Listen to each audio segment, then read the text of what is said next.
Sports Show Period here to talk a little round ball with our NBA insider Peter Vecsey from the New York Post, who has rejoined us on the set along with Toronto Raptors point guard Jalen Rose. And let's start with Athens 2004, the Olympic team. We know Kevin Garnett sounds like he's out, Jason Kidd's out, but maybe LeBron's in, Stephon Marbury, Sean Marion. Are those the right names? Well, I think LeBron is definitely in. Sean Marion, I was told, Stephon Marbury, I was told, is going to replace Jason Kidd. But I think the other guys, there are some other guys that they're still talking to. They still haven't made exactly. You know, we don't know if Karl Malone is going to be in it. We don't think he's going to be in it. So they're going to have to replace him. There was talk about Elton Brand, but now he's kind of been pushed aside. We talk about Stoudemire on Phoenix. He's been pushed aside a little bit. So a few names are still up in the air. Is it still an honor for the pro players to play in the Olympics? I mean, because so many of the big names seem to be dropping out. It's still an honor, but you're asking a lot of guys that have accomplished so much and they do so much playing and they have so many things under their belt, so to speak, that they really don't have the time and the energy that everybody else probably would want them to have for that event. I think it's also there's a fear factor here. What's that? Of course it is. Just terrorism? Absolutely. Yeah. I mean, I hear the players talking about it all the time. Jermaine O'Neal was talking about it a couple weeks ago during the Boston series, and now he has committed, but come on, we all have to worry about it. You don't want to call him off because of, worry about that, but if I don't have to go, truthfully, I don't want to go. You personally? Personally, yeah. Is that the way? It's a definite fear factor, but at the same time, I feel like guys are honored when they ask to go. But if they feel like there's a reason for them not to go and they played a lot of basketball and we got things going on in the country like we do, then that's a good reason not to go. If they asked you, you'd go? I'll be there. If Osama's in town, I'll be there. That away. All right, let's talk about the NBA stateside and Eastern Conference. The coaching carousel continues to spin out of control. You had Tim Floyd that was canned down there in New Orleans, Terry Stotts down in Atlanta. In fact, if you look at this is shocking to me. The longest tenured coach in the Eastern Conference, there's two of them, Larry Brown and Paul Silas. That's less than a year. I mean, this is embarrassing to me. The whole Eastern Conference was fired with the exception of Larry Brown. He was the only one who walked away from his job and then took the Pistons job. That's a disgrace. Well, it's not such a disgrace. I think it's what it says is that there's a lot of turmoil in the East as far as everybody thinks they can win. You know, it's like there's a lot of parity, and they're trying to show their fans when things go bad, they're trying to show their fans that we'll make a move, and the first one they point to is the coach.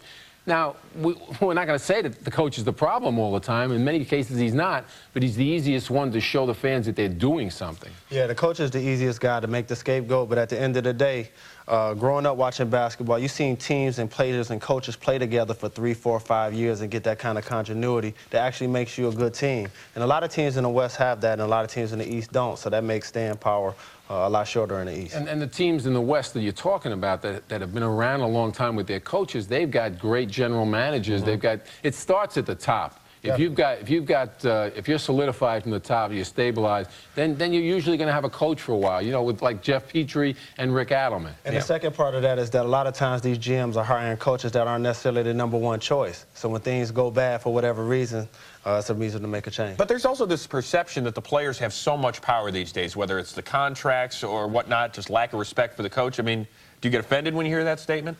Well, as a player, I get offended because that's not true. At the end of the day, a player does what the coach asks for him to do. Obviously, there is some leverage in having a guaranteed contract and being a veteran in the league, but at the end of the day, the coach is in charge and he dictates minutes. I think when players get anesthetized to a coach or lose respect for him, we'll talk about Byron Scott in New Jersey, when the whole team turns against you, I think you really have no way to go. If you're not playing for the coach has to go.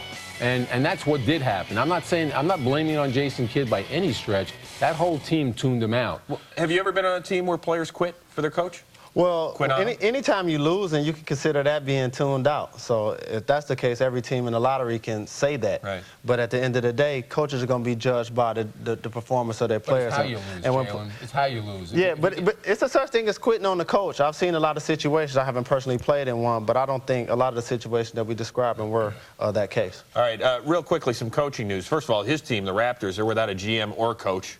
Can you fill him in? Well, no. I mean, they're going about it the right way. They're trying to find a general manager first before they hire a coach. A lot of teams will do it opposite, as in the Hornets right now. What are they doing? The Hornets are looking for a coach first. They're talking about 4 different guys. They're talking about Rudy Tomjanovich, Byron Scott, Mike Fratello, and Alvin Gentry. Those seem to be the 4 guys that they're going to interview. But why would you interview your coach first, then bring in the general manager, and now he's not your guy? We'll go right back to Jim Clemens, what happened in Dallas when he was the coach there, and then all of a sudden Don Nelson shows up, and Clemens knows he's out of there. And just let me throw Clemens out there 1 second. If Phil Jackson does not stay in L.A., everyone's saying Byron Scott. I say Jim Clemens. Really? This is the guy. I mean, he is the coach in waiting. He's been Phil's guy for a long time. He'd be a great candidate. He's filled in for Phil, at different times, and done a great job.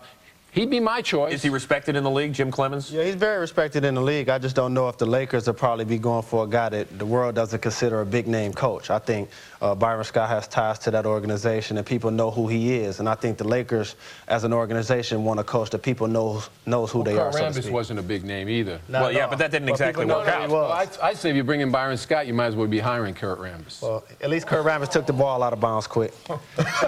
He did do that. That's very nice. That's very nice. See, this is nice. We can bring the media and the players together for a little day. It was very nice. Very good. Peter Vecsey, we'll see you toward the end of the show. And Jalen Rose, don't you go anywhere, because I think you're going to hang around for the next segment as well. Yes, Good job, by the way.